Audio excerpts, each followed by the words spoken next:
Hi, welcome to our Mautic CRM video series provided by Higher Education Marketing. Today, we will be showing you how to toggle anonymous contacts in your CRM. Let's get started.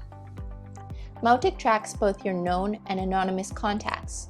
Known contacts are those that have identifiable parameters such as name or country.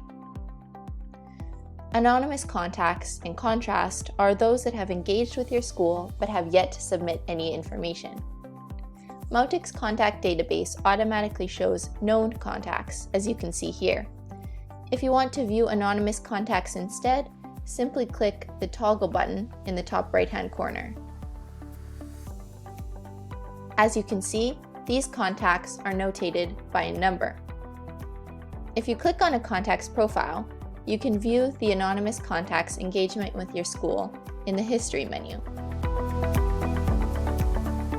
If you want to switch back to known contacts, simply navigate back to the contact database and click that button again, and you'll be able to see all of the known contacts. And that's it! Now you know how to toggle between known and anonymous contacts. For more videos, you can check out the Mautic CRM section on our webpage at higher-education-marketing.com.